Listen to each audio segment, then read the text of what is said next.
Commissioner Landon Davis, bringing you the latest updates and recap of the Mully Boys Fantasy Football League. And we start this week with the recap. And Alex Brigger putting up nearly 130 points and getting a win, being able to move to 2-1.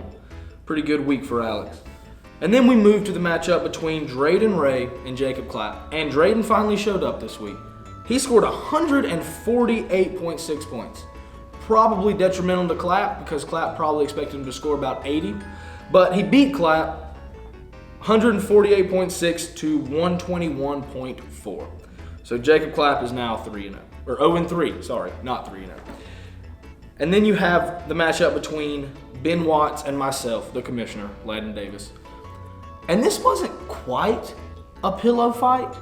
It was a step up. It was more like two toddlers fighting over a stuffed animal or something. Like, there probably needed to be some parental supervision in this thing. It was pretty babied up.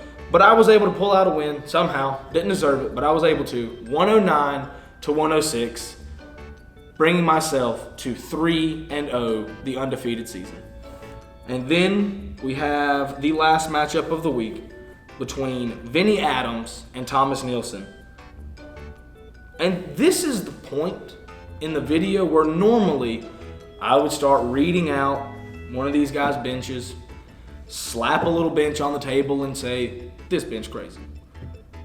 But I can't do that this week because I don't have the bench. Because the person that won it last week retained their title this week. Thomas Nielsen, your bench was crazy. And you keep the little bench so I don't even have it to make this motion.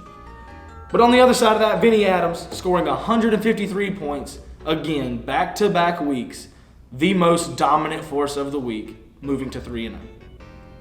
So, here in our Mully Boys Fantasy Football League, we do things slightly different, slightly more intense, I guess you could say. And we have a contract that everyone signs.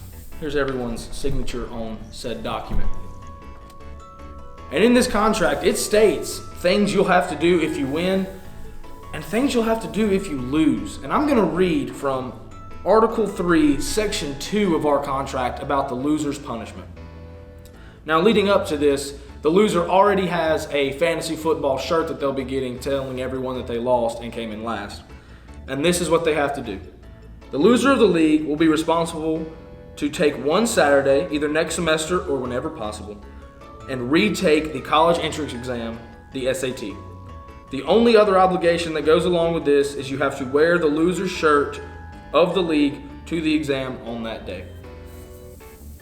So whoever comes in last, whoever has the worst record, and if there's a tie, whoever has scored the least points, retakes the SAT. And we're gonna have a little tracker up on the screen showing everyone who's on the hot seat and who's in the clear.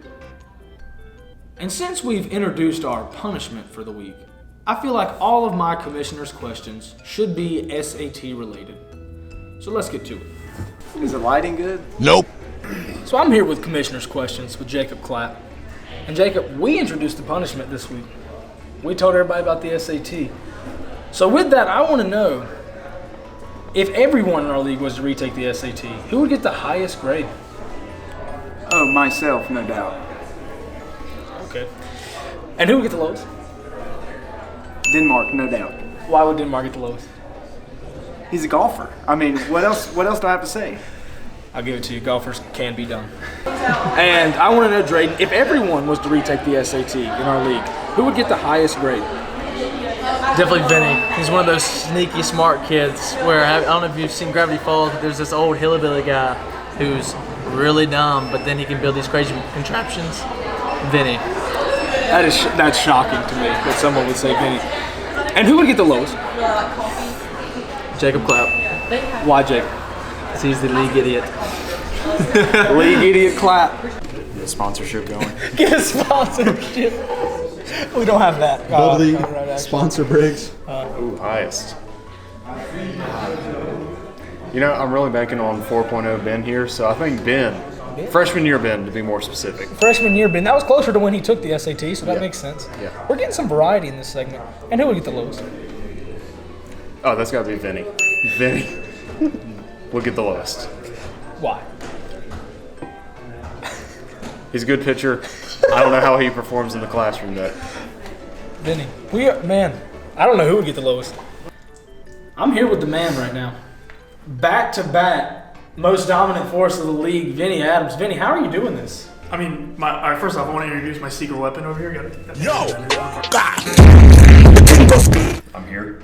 One of our starting pitchers, and he's just fantasy guru. He's been helping me behind the scenes. He was there at the draft. He gave me some good picks. Aaron Jones, Amari Cooper, Justin Tucker, some good late guys that I got. This may be cheating with 2 members. I'll have to look into this. Vinny, I want to know, if everyone in our league was to retake the SAT, like the loser will have to do, who would get the highest grade? Who would get the highest grade? Oh, Highest grade. man, that's crazy. Not Drayden. Not Josh. Definitely not Ben. Not Alec. It's, oh, God. Not Jacob. No. Between me and you. It's definitely between me and you. I think I take it. I think I take the cake. I think I am the smartest dumb person in the league. Okay.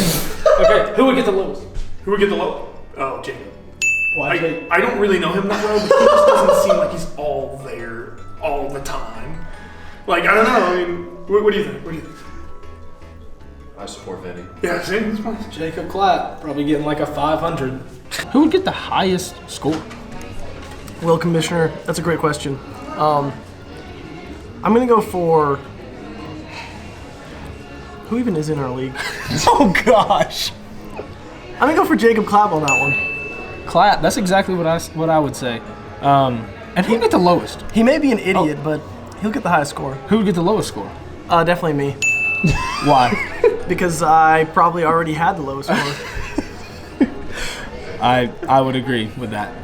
I would say the highest would be Alex Brigger. Freshman year, Alex not a good student, but I'd say now Alex, he's become a pretty good student. I think he'd get the grades up. Shaped it up a little bit over the years, okay.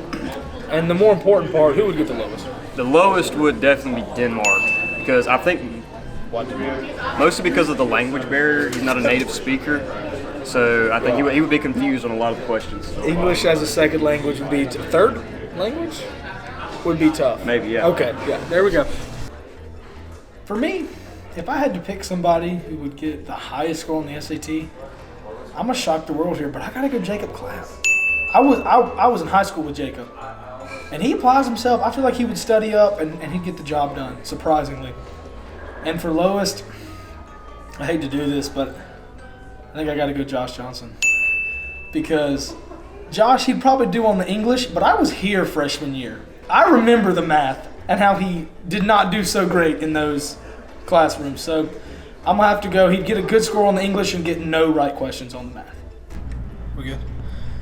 Guys, I'm seriously worried. This has been 3 weeks into the season, and Josh Johnson has been missing for 2 of them. He has yet to score 100 points in a week, which is terrible. Terrible. I'm formally putting out an APB for Josh Johnson. Josh Johnson, you are this week's edition of Where He At? Again. We good there? Yep. Well, week 3's in the books. Got 2 people 3-0, 2 people 0-3. So we'll just have to see how the rest of the season goes. But we have fun making these videos. Thank you guys for watching. Try to have another one out next Thursday.